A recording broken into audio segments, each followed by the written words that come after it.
রিসোর্টের বাগানের চারদিকটা বাহারি রকমের আলোকসজ্জায় সজ্জিত। এত আলোকসজ্জার কারণে রাতের অন্ধকারের মাঝেও বাগানটির চারিদিক আলোয় আলোয় ভরে উঠেছে। বাগানের এন্ট্রেন্স এর সামনে এসে দাঁড়ায় অসম্ভব সুন্দর এক রমণী। রমণীর পরনে off shoulder sea green gown আর তার সাথে হীরের নেকলেস আর ইয়ারিং। অফ শোল্ডার গাউন পরার কারণে মেয়েটির শ্বেত শুভ্র শরীরের অনেকাংশই দেখা যাচ্ছে। মুখে তার আভিজাত্যের ছাপ, সব মিলিয়ে চোখ ধাঁধানো সুন্দরী যাকে বলে। মেয়েটিকে দেখলে যে কেউ বলতে বাধ্য হবে মেয়েটি নিশ্চয়ই কোনো রয়্যাল ফ্যামিলি থেকে এসেছে। প্রিন্সেস বলে ডাকতেও কেউ কার্পণ্য করবে না। মেয়েটি এন্ট্রেন্স এর সামনে কিছুক্ষণ দাঁড়িয়ে থেকে চারপাশটা উৎসুক নজরে দেখতে থাকে। এমনভাবে সব কিছু দেখছে যাতে মনে হচ্ছে যে এমন জামকালো পার্টি মেয়েটা এই প্রথম দেখছে। কিছুক্ষণ দাঁড়িয়ে থেকেই মেয়েটা মুগ্ধ নয়নে সব দেখে নেয়। তারপর ঠোঁটের কোণে অমায়িক হাসি বজায় রেখে হাই হিল পরা পায়ে ভেতরের দিকে এগিয়ে যায়। ভেতরে এসে মেয়েটা সব কিছু ছুঁয়ে ছুঁয়ে দেখছে। মনে হচ্ছে যেন মেয়েটার কাছে সব কিছু নতুন। আনমনে মেয়েটা হেঁটে হেঁটে দেখতে থাকে, কিন্তু হুট করে এক ওয়েটার এর সাথে মেয়েটা ধাক্কা খায়। ধাক্কা খাওয়ার দরুন ওয়েটারের হাতে থাকা ড্রিঙ্কস সব গ্লাস পড়ে যায়। কিছুটা রঙিন পানীয় মেয়েটার সদ্য নতুন গ্রাউন্ডেও পড়ে যায়। পানীয় পড়ে মেয়েটির গ্রাউন্ড নষ্ট হয়ে যাওয়া দেখে ওয়েটার কিছুটা ভয় পেয়ে মাথা নত করে অবিরত ক্ষমা চাইতে শুরু করে। গ্রাউন্ড নষ্ট হওয়াতেও মেয়েটার মাঝে ক্রোধের কোনো ছিটেফোঁটা দেখা যায় না। মেয়েটি মুচকি হেসে শান্ত স্বরে ওয়েটারকে বলে, it's okay, don't be panic, you can continue your work. মেয়েটির এমন সৌজন্যমূলক আচরণে ওয়েটারটা কিছুটা স্বস্তির নিঃশ্বাস ফেলে আর আবার দুঃখিত জানিয়ে ভেঙে যাওয়া গ্লাসগুলোর কাচ ওঠানোর জন্য বসে পড়ে। আর মেয়েটা কিছুটা দূরে গিয়ে দাঁড়িয়ে উকি ঝুঁকি দিয়ে কাউকে খুঁজতে থাকে। ওইদিকে কাচ ওঠানোর সময় অসাবধানবশত ওয়েটারের আঙ্গুল খানিকটা কেটে যায় আর কিছুটা রক্তের ফোঁটা পড়ে মাটিতে। এতটা দূরত্ব থেকেও রক্তের তীব্র ঘ্রাণ মেয়েটার নাসারন্ধে বাড়ি খায়। রক্তের ঘ্রাণ পেতেই মেয়েটার রূপ পরিবর্তন হওয়া শুরু করে। কিছু মুহূর্ত আগেও যে মেয়েটাকে সুন্দরী, শান্তশিষ্ট, মিষ্টি একজন রমণী মনে হচ্ছিল, এই কয়েক মুহূর্তের ব্যবধানে এখন তাকে হিংস্র ভয়ঙ্কর কোনো পিশাচিনী দেখাচ্ছে। মেয়েটির চোখ দুটো অস্বাভাবিক লাল দেখাচ্ছে আর ঠোঁট গলিয়ে সূচালো দাঁত বেরিয়ে এসেছে। মেয়েটি হিংস্র হয়ে ক্রমে ফুঁসছে। মেয়েটি হয়তো নিজেকে কন্ট্রোল করার জন্য নিজের গ্রাউন্ড শক্ত করে খামচে ধরেছে, কিন্তু কোনো কিছুতেই যেন কাজ হচ্ছে না। মেয়েটি এবার হৃদয় বোধ শূন্য হয়ে রক্তের নেশায় কিছুটা দূরে বসে থাকা ওই ওয়েটারের দিকে এগুতে থাকে। অন্যদিকে ওয়েটার নিজের কাজে ব্যস্ত থাকায় জানতেও পারল না যে তার দিকে ভয়ঙ্কর বিপদ ক্রমশ এগিয়ে আসছে। মেয়েটি যখন ওয়েটারের অনেকটাই কাছে, তখন কেউ ঝড়ের গতিতে এসে মেয়েটাকে হ্যাঁচকা টানে নিজের বুকের সাথে মিশিয়ে নেয়। পুনরায় ঝড়ের বেগে মেয়েটাকে নিয়ে অনেক দূরে খালি জায়গায় গিয়ে থামে। রক্ত থেকে দূরে সরে আসায় মেয়েটা পুনরায় স্বাভাবিক রূপে ফিরে আসে। মেয়েটির সামনে থাকা পুরুষটির বুক থেকে মাথা তুলে পুরুষটির দিকে তাকায়। সামনে থাকা তার কাঙ্ক্ষিত পুরুষটিকে দেখে মেয়েটার অধর কোণে হাসি ফুটে ওঠে। মেয়েটি তড়িঘড়ি করে সামনের পুরুষটিকে জড়িয়ে ধরে। জড়িয়ে ধরার সাথে সাথে এতক্ষণ গম্ভীর মুখে থাকা পুরুষটিও মেয়েটির অজান্তে নিঃশব্দে হাসে। কিন্তু কিছুক্ষণ পূর্বে ঘটনা মনে পড়তে পুরুষটি কঠিন স্বরে মেয়েটাকে বলে, এমা, তোমাকে কতবার বোঝালাম এমন কোলাহলপূর্ণ জায়গায় না আসার জন্য, কিন্তু তুমি আমাকে অগ্রাহ্য করে এখানে চলে এলে। আমি যদি সঠিক সময়ে না আসতাম তাহলে কি হতো ভেবে দেখেছো একবার? আমরা মানুষ নই এমা, আমরা চাইলেও তাদের সাথে অবাধে মিশতে পারবো না। মানুষদের থেকে আমাদের নির্দিষ্ট দূরত্ব বজায় রেখে চলতে হবে। মেয়েটি মানে এমা এবার মাথা তুলে পুরুষটির দিকে তাকায় আর বলে, তুমি জানো এরিক, এমন জাঁকজমকপূর্ণ অনুষ্ঠান অ্যাটেন্ড করার কত ইচ্ছা আমার। আর এই পার্টি তো প্রিন্স অ্যারন দিয়েছে, তাহলে না এসে থাকতে পারতাম বলো? কিং হ্যাংরি আর প্রিন্স অ্যারন বাকি ভ্যাম্পায়ারদের থেকে আলাদা এমা, এদের নিজেদের উপর অনেকটাই কন্ট্রোল এনেছে এত বছর প্রচেষ্টা করে।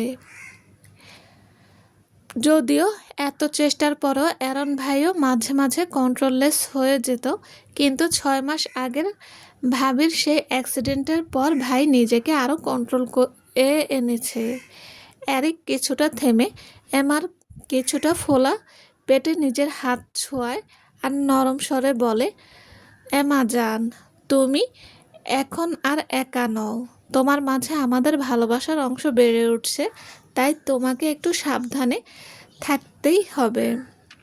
এই সময়টা এই সময় চাইলেও তুমি নিজের পিপাসাকে নিয়ন্ত্রণে রাখতে পারবে না, তাই এখন মানুষ থেকে একটু দূরত্ব বজায় রেখে চলো যান। এমা এরিকের দিকে করুণ দৃষ্টিতে তাকায় আর মাথা নেড়ে সম্মতি জানিয়ে অন্যদিকে মুখ ফিরিয়ে নেয়। এমার আচরণে এরিক বুঝতে পেরেছে যে এমা কষ্ট পেয়েছে। এরিক জানে এমা যতই ভ্যাম্পায়ার প্রিন্সেস হোক, কিন্তু তবুও তার মাঝে একটা কোমল দিক রয়েছে। অন্যান্য ভ্যাম্পায়ার থেকে এমা সম্পূর্ণ আলাদা। এমার এই বিশেষ গুণের কারণেই তো এরিক এমাকে ভালোবেসে ফেলেছিল। অনেক কাঠখড় পুড়িয়ে এরিক এমাকে নিজের ভালোবাসার প্রমাণ দিয়েছে। আর আজ প্রায় 20 বছর যাবৎ এরিক এমা বিবাহিত দাম্পত্য জীবন কাটাচ্ছে। এদিকে এরিক এমার পায়ে থাকা হাই হিল লক্ষ্য করে। হাই হিল দেখে এরিক কিছুটা ধমকে সুরে এমাকে বলে, এতটা কেয়ারলেস কিভাবে হতে পারো এমা? এমন অবস্থায়ও তুমি হাই হিল পরো কি করে এমা? এখনই খুলো বলছি। আজব, এগুলো খুললে আমি কি পরবো এখন? আমি কি খালি পায়ে হাঁটবো এখন? এমার কথা শেষ হতেই এরিক এমাকে কোলে তুলে নেয়। এমাও মুচকি হেসে এরিকের গলা জড়িয়ে ধরে এরিকের দিকে তাকিয়ে থাকে। কিছু করতে হবে না তোমাকে, তুমি চুপচাপ থাকো বলে এরিক এমাকে কোলে নিয়ে রেস্টুরেন্টের ভেতরে ঢুকে পড়ে। অন্যদিকে স্টোর রুমে অনু দরজা খোলার আপ্রাণ চেষ্টা করে যাচ্ছে, কিন্তু কিছুতেই দরজা খুলছে না। একজোড়া রক্তিম লাল চোখ অনুর দিকে পলকহীনভাবে তাকিয়ে আছে। সেই রক্তিম চোখ জোড়ার মালিক ক্রমশ অনুর দিকে এগিয়ে যাওয়া শুরু করে।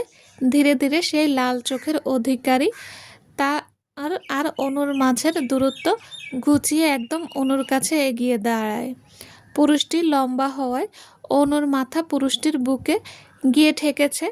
অনু দরজার লক নিয়ে ব্যস্ত ছিল, কিন্তু অনুর ষষ্ঠ ইন্দ্রিয় অনুকে জানান দিচ্ছে কেউ অনুর পেছনে দাঁড়িয়ে আছে।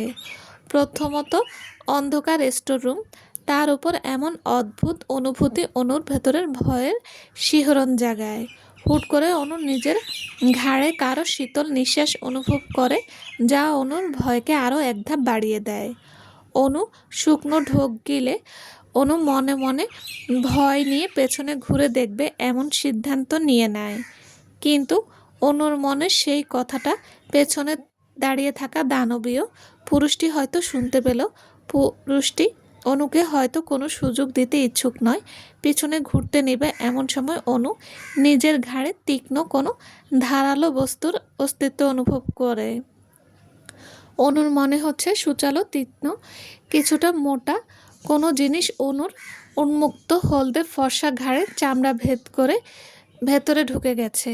জিনিসটার আঘাতে অনুর যেন জায়গাটা তীব্র যন্ত্রণায় জ্বলে পুড়ে যাচ্ছে। অনু ব্যথায় কুঁকড়ে যায় আর অনু মুখ থেকে আর্তনাদ বেরিয়ে আসে। কিন্তু অনুকে এমন কষ্ট দেখেও পেছনে থাকা পুরুষটির বিন্দুমাত্র দয়া হলো না মনে। কিছুক্ষণ পূর্বে পুরুষটি নিজের সূচালো দাঁত অনুর ঘাড়ে বসিয়ে দেয় আর বর্তমানে সে এবার অনুর ঘাড়ের ক্ষত জায়গায় বের হওয়ার রক্তের নিজের ওষ্ঠ ছুঁয়ে দেয়। প্রথমে সে পাগলের মতো অনুর রক্তের ঘ্রাণ নিতে থাকে। যে কেউ দেখলে বলবে পুরুষটি ড্রাগ অ্যাডিক্টিক এর মতো আচরণ করছে। এদিকে অনুর অবস্থা শোচনীয়। ঘাড়ে অসহ্য যন্ত্রণার সাথে সাথে অনুর মাথা ঘুরতে থাকে আর চোখ ঝাপসা হয়ে আসছে। ক্রমে অনুর মস্তিষ্ক বাস্তব অবাস্তব মাঝে পার্থক্য করার ক্ষমতা হারিয়ে ফেলছে। অন্যদিকে দানবীয় পুরুষটি নিজের ঠান্ডা হাত আলতো করে অনুর পেটের উপর রাখে।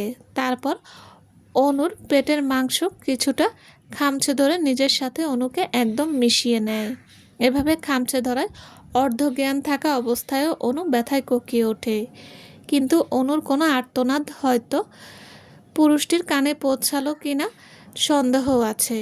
সে নিজের পরবর্তী কাজের জন্য প্রস্তুত হলো। পুরুষটি নিজের ওষ্ঠ অনুর ঘাড়ে চেপে ধরে পাগলের মতো অনুর রক্ত শুষে নিতে শুরু করে। মনে হচ্ছে পুরুষটি কোনো সুস্বাদু পানীয় পান করছে। এদিকে অনু তীব্র যন্ত্রণায় গঙ্গাতে থাকে। বেশ কিছুক্ষণ পর পুরুষটি অনুর রক্ত শুষা বন্ধ করে নিজের নাক অনুর ঘাড়ে ঘষতে থাকে পাগলের মতো। অনু চেতনা থাকা অবস্থায় অনুভব করে ঠিকই, কিন্তু অনুভূতির সম্পূর্ণ সংকেত অনুর মস্তিষ্কে পৌঁছাতে পারে না। আবছা আবছা কিছু অনুভূতি বুঝতে পারছে অনু। সেই সুচালো জিনিস সে কী ছিল জানা নেই, কিন্তু কিছু একটা ছিল যা অনুর মস্তিষ্ককে অনেকটা নিষ্ক্রিয় করে দিয়েছে। এবার সেই পুরুষটি অনুকে নিজের দিকে ঘুরিয়ে নেয় আর অনুভূতি শূন্য রক্তিম লাল চোখে অনুর দিকে কিছু মুহূর্ত একদৃষ্টিতে তাকিয়ে রয়। হুট করে পুরুষটির নজর অনুর তিত্তির করে কাঁপতে থাকা ওষ্ঠের উপর পড়ে। অনুর ওষ্ঠের দিকে তাকিয়ে থাকতে থাকতেই পুরুষটি ঘুরে চলে যায়। তার চোখে কামভাব ফুটে ওঠে। পুরুষটি অনুকে এক হাতে কিছুটা উঁচুতে তুলে ধরে, তারপর কিছুটা এগিয়ে অনুকে দেওয়ালের সাথে ঠেকিয়ে ধরে। পুরুষটি অনুকে দেওয়ালে ঠেকিয়ে নিজের ঠান্ডা এক হাত অনুর ঘাড় গলিয়ে অনুর চুল মুঠো করে ধরে অনুর মুখকে নিজের ওষ্ঠের কাছে নিয়ে আসে আর এক হাত দিয়ে অনুর গালে স্লাইড করতে থাকে।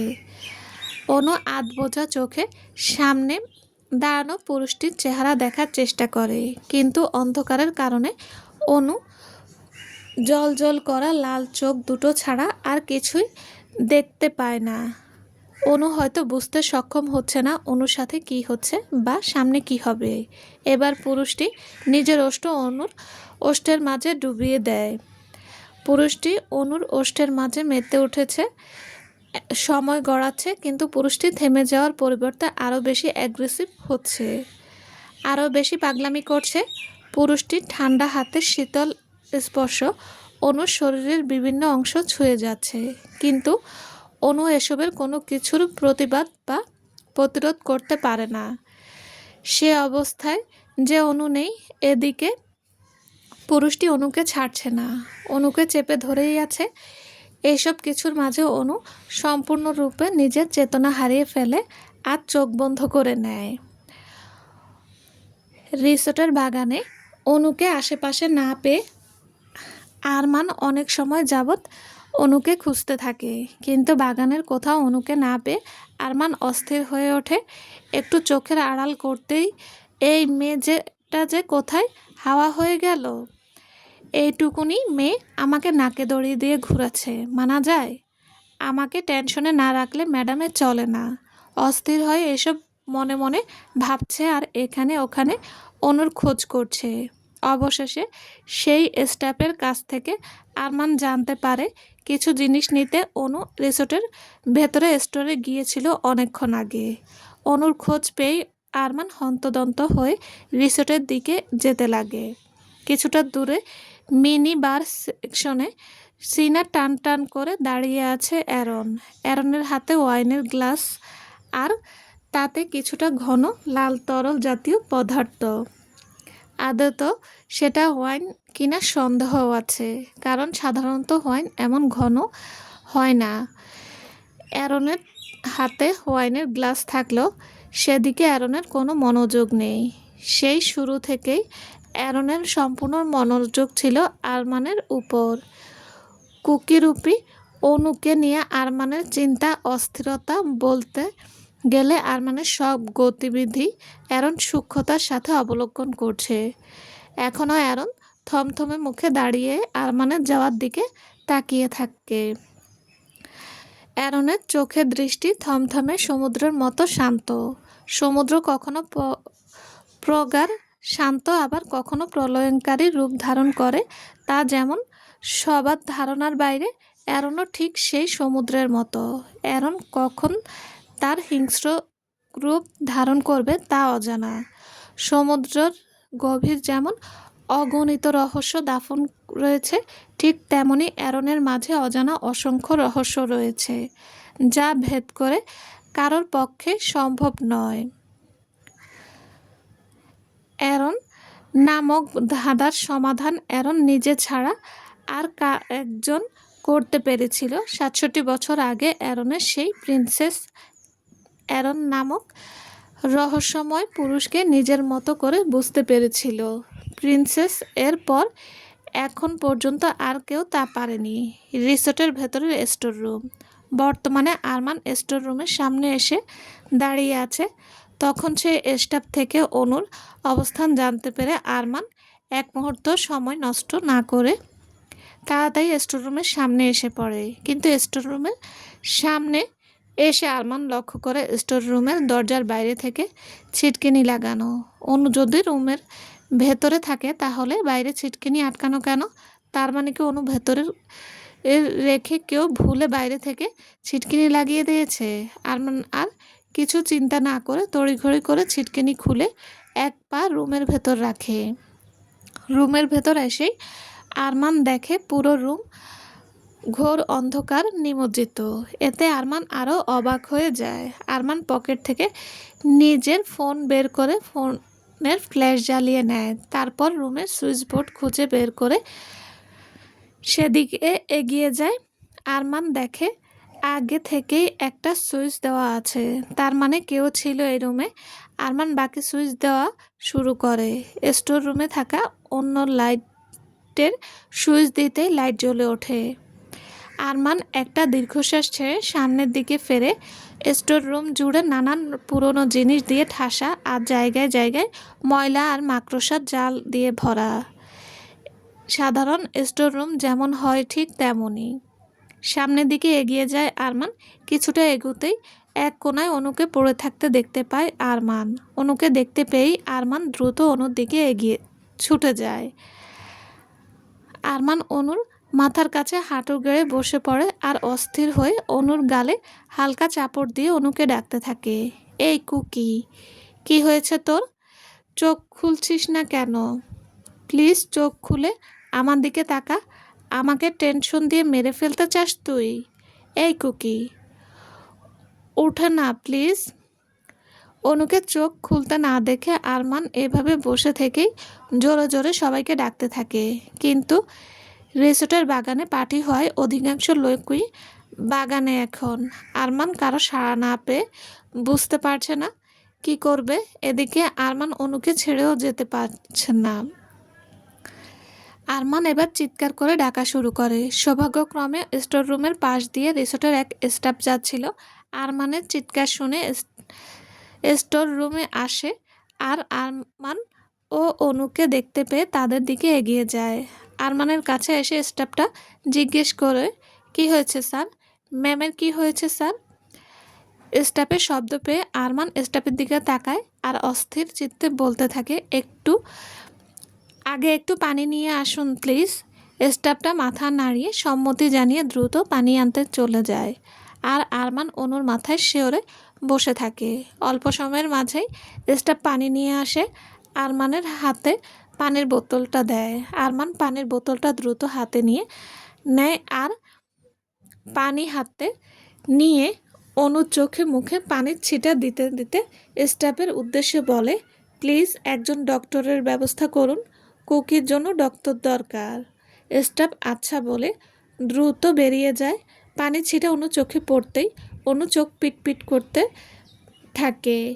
কিছু সময়ের মাঝে অনু চোখ খুলে তাকায়। অনুর জ্ঞান ফিরতে দেখে আরমান কিছুটা শান্ত হয়।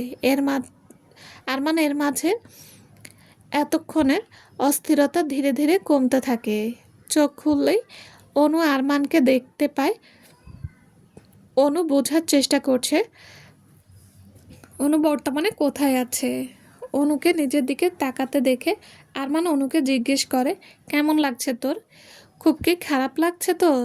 অনু খানিকটা মাথা নেড়ে না বোঝায়, কিন্তু এতে আরমান সন্তুষ্ট হয় না। আরমান বারবার অনু ঠিক আছে কিনা জিজ্ঞেস করতে থাকে, কিন্তু অনু চুপ করে থাকে। অনু জ্ঞান হারানোর আগে স্মৃতি মনে করার চেষ্টা করতে থাকে। এত চেষ্টার পরও ফলাফল শূন্য। অনুর মস্তিষ্ক এখন তাকে সাহায্য করতে নারাজ।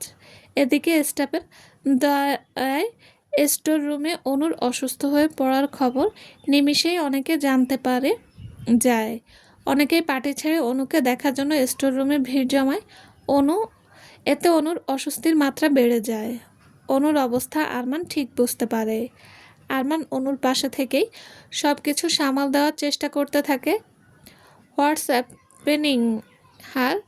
হুট করে এক গম্ভীর পুরুষালী কণ্ঠ শুনে সবাই থমকে যায়। সবাই সেই শব্দের উৎসের দিকে তাকায়। অনু ঠিক সেই কণ্ঠের মালিককে চিনতে পারছে। সেই চিরচেনা কণ্ঠস্বর শুনে অনুর ভেতরটা আঁতকে ওঠে। অনু নিজের মুখে হাত দিয়ে দেখে তার মুখে মাস্ক নেই। অনুর মনে পড়ে যায় স্টোররুমে আসার পর অনু মাস্কটা খুলে ফেলেছিল। এখন কি হবে?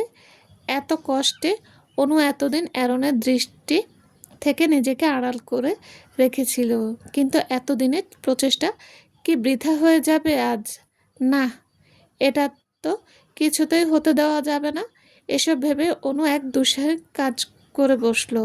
অনু মাথা শিওরে ঝুঁকে বসে ছিল আরমান। অনু তৎক্ষণাৎ ঘাড় পিঠ খানিকটা উঁচু করে আরমানের দিকে ফেরে। তারপর অনু অ্যারনের থেকে নিজেকে সম্পূর্ণ আড়াল করে আরমানের দিকে আরেকটু ঝুঁকে পড়ে। এতে অনুর মাথাটা আরমানের বুক স্পর্শ করে। বলতে গেলে অনুর ললাট আরমানের বক্ষে গিয়ে ঠেকেছে, কিন্তু অনুর সেদিকে খেয়াল নেই। অনু মাথায় শুধু এখন অনুকে আড়াল হতে হবে। অনু আরমানের বক্ষ স্পর্শ করতে আরমানের ভেতরটা নড়ে ওঠে। অতি কষ্টে আটকে রাখা অনুভূতিগুলো মুক্ত পাখির মতো ডানা মেলে উঠতে শুরু করেছে আরমানের ভেতরে। আনমনে আরমানের হাত অনুর চুলে চলে যায়। অপরদিকে অ্যারন মাত্রই রুমের দরজায় এসে সামনে দাঁড়িয়েছে। অ্যারন সূক্ষ্ম নজরে চারদিকটা পর্যবেক্ষণ করতে থাকে। ঠিক তখনই অ্যারনের নজর থেমে যায় অনু, রুপি, কুকি আর তার পাশে থাকা আরমানের এমন অবস্থায় দেখে অ্যারন নিষ্প্রাণ শান্ত দৃষ্টিতে সেদিকে তাকিয়ে থাকে কিছুক্ষণ। অনু আর আরমানকে ক্লোজ অবস্থায় দেখার পরও অ্যারন নির্বিকার ভঙ্গিতে দাঁড়িয়ে আছে, মুখ তার অনুভূতি শূন্য। এটা কি ঝড় আসার পূর্ব মুহূর্তের থমথমে শান্ত পরিবেশ? এবার অ্যারন নিজের নীরবতা ভাঙে। অ্যারন চোয়াল শক্ত করে দাঁতে দাঁত চেপে অনু আর আরমানকে উদ্দেশ্য করে বলে, মিস্টার আরমান, আপনি যদি আপনার পার্টনারের সঙ্গে একান্ত ব্যক্তিগত মুহূর্ত কাটাতে ইচ্ছুক হন তাহলে আমাকে বলতে পারেন। আমার রিসোর্টে আপনার জন্য স্পেশাল হানিমুন সুইট রিজার্ভ করে দিব, কিন্তু এই রিসোর্টের রুমের যদি আপনার পার্টনারের সমস্যা হয়ে তাহলে আপনারা নিজের বাসায় গিয়ে কন্টিনিউ করবেন। রিসোর্টের রেস্টোর রুমে রোমান্স করার জায়গা বানাবেন না। বলে অ্যারন কারো মতামত বা সাফাই শোনার অপেক্ষা করে না, হনহনিয়ে সেখান থেকে বেরিয়ে যায়। আরমান কিছু বলতে চেয়েছিল, কিন্তু কিছু বলার সুযোগ আর আরমান পায় না। আরমান চুপ করে সেভাবেই বসে থাকে। অ্যারন যাওয়ার পর বাকি সবাইও আস্তে আস্তে রুম থেকে বেরিয়ে যায়। এত সময় পর্যন্ত অনু হিতাহিত বোধ শূন্য ছিল। নিজেকে আড়াল করার চিন্তায় কোনো কথাই যেন অনুর মস্তিষ্কে পৌঁছাতে পারল না। অ্যারন চলে যাওয়ার পরপরই অনু স্বস্তির নিঃশ্বাস নেয়। এতক্ষণে অনু বুঝতে পারল যে অনু ঠিক কী করেছে। অনু নিজের অবস্থান বুঝতে পেরে তড়িৎ গতিতে আরমানের থেকে দূরে সরে আসে আর বলে, সরি আরমান ভাই।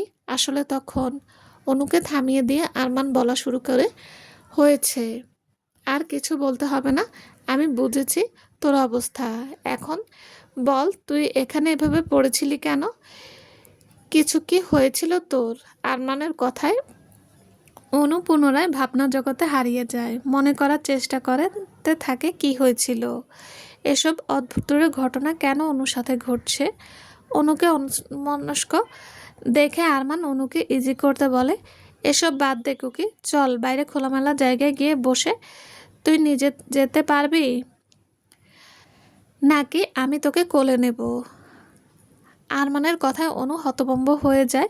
কিসব বলছে আরমান? অনু ধীর কণ্ঠে বলে, না না, আমি পারবো আরমান ভাই। বলে অনু আস্তে আস্তে ওঠার চেষ্টা করে, কিন্তু নড়াচড়ার ফলে ঘাড়ে প্রচণ্ড ব্যথা অনুভব হওয়ায় অনু মৃদু আর্তনাদ করে উঠল। অনুর কষ্ট হচ্ছে বুঝতে পেরে আরমান অনুর ডান হাত ধরে ওকে সাহায্য করতে চায়। অনু চমকে নিজের কে ছাড়িয়ে নিতে চাইলে আরমান শক্ত কণ্ঠে বলে, তোর কোনো কথা শুনবো না আমি। ঠিকমতো দাঁড়াতে পারছিস না, তবু জেদ করে একা একা হেঁটে যেতে চাস? এই, আমি কি তোর অচেনা কেউ? হাতটা ধরেছি শুধু তোকে সাপোর্ট করতে। চুপচাপ চল আমার সাথে, বাইরে গিয়ে বস, আমি ডাক্তারের ব্যবস্থা করছি। তাছাড়া শুনেছি মিস্টার হেনরি কার্লেন অনেক ভালো ডাক্তার, নাম ডাক আছে ওনার। পার্টিতে যেহেতু উনি আছে, আমার মনে হয় ওনাকেই তোকে দেখাবো। চল এখন। হেনরি কার্লেনের নাম শুনে অনু আঁতকে ওঠে। কোনোভাবে কার্লেন ফ্যামিলির কারো সাথে পড়া যাবে না ভেবেই অনু চটপট করে বলে, আমি বাসায় যাব আরমান ভাই, তাড়াতাড়ি বাসায় নিয়ে চলো আমাকে, এখানে ভালো লাগছে না আমার, প্লিজ আরমান ভাই। অনুর আকুতি শুনে আরমান আর জোর করে না আর ঠিক আছে বলে। আরমান অনুর এক হাত ধরে আস্তে আস্তে বাইরে নিয়ে যেতে থাকে। এদিকে শুরু থেকে ওদের ওপর একজোড়া রক্তিম লাল চোখের নজর ছিল। সেই লাল চোখের অধিকারী ক্রমশ ক্রোধে ফুঁসছে যাচ্ছে। মনে হচ্ছে এখনই সব ধ্বংস করতে চাচ্ছে, কিন্তু কিছু একটা ভেবে সে শান্ত হয়ে যায়। অনু আর আরমান জানতেও পারল না যে তারা কারো চরম ক্রোধের রোষানলে পড়ে গেছে। আরমানের গাড়ি তাদের বাসার সামনে এসে পড়েছে। আরমানের পাশের সিটে অনু বসে আছে। বাসার সামনে আসতে অনু ডোর খুলে বেরিয়ে যেতে উদ্যত হয়। ঠিক তখনই আরমান অনুর হাত ধরে থামিয়ে দেয়। অনু খানিকটা অবাক হয়ে আরমানের দিকে তাকায়। অনু কিছু বলতে যাবে, তখনই আরমান বলে, তোর সাথে আমার কিছু কথা আছে অনু। অনু আরমানের দিকে উৎসুক নয়নে তাকিয়ে থাকে। আরমান অনুর থেকে দৃষ্টি ফিরিয়ে নিয়ে দীর্ঘশ্বাস ছাড়ে। আরমান নিজেকে প্রস্তুত করে বলতে শুরু করে, আমি জানি না কখন কিভাবে আমার ভেতর তোর প্রতি অনুভূতি সৃষ্টি হয়েছে। শুধু এটুকু জানি যে আমি তোর জন্য ফিল করি কুকি। ছোট থেকে তোকে পছন্দ করতাম, কিন্তু সেটা আমার কাছে স্বাভাবিকই লাগতো, কারণ একটা মানুষ আরেকটা মানুষকে পছন্দ করতেই পারে, এতে দোষের কিছু নেই। কিন্তু এই মাস তোকে এত কাছে থেকে অনুভব করেছি, তোর উপস্থিতি আমাকে শান্তি দেয় কুকি। আমি উপলব্ধি করলাম এসব অনুভূতি শুধু স্বাভাবিক হতে পারে না। I am in love with you Cookie. নিজের অজান্তেই তোকে ভালোবেসে ফেলেছি, কিন্তু কথা দিচ্ছি তোর ওপর আমার অনুভূতি চাপিয়ে দেব না। তোর সিদ্ধান্তই আমার কাছে মূল্যবান। তুই আমাকে গ্রহণ করবি নাকি ফিরিয়ে দিবি, সেটা আমি তোর উপর ছেড়ে দিলাম। বলে আরমান থামলো। এদিকে আরমানের এমন কথায় অনু হতভম্ব হয়ে যায়। অনু বুঝতে পারছে না ওর জীবনে কেন এত জটিল হয়ে পড়েছে, কেন একটু শান্তির সাথে স্বাভাবিক জীবন কাটাতে পারছে না। প্রথমে অ্যারন, আর এখন অনু কিছুক্ষণ চুপ থেকে বলতে শুরু করে, আপনাকে গ্রহণ করা আমার পক্ষে সম্ভব না আরমান ভাই, আমি বিবাহিত। আর তাছাড়া আপনাকে আমি সবসময় একজন ভাই হিসেবে সম্মানের নজরে দেখে এসেছি আরমান ভাই। আর জীবনে অন্য কেউ না থাকলেও আমি এমন প্রপোজালে আগাতাম না আরমান ভাই, আমাকে ক্ষমা করে দিন প্লিজ। বলে অনু নিজের কষ্ট হওয়া সত্ত্বেও ঢোর খুলে বেরিয়ে যায়। আর আরমান হতভম্ব হয়ে ওভাবেই বসে থাকে।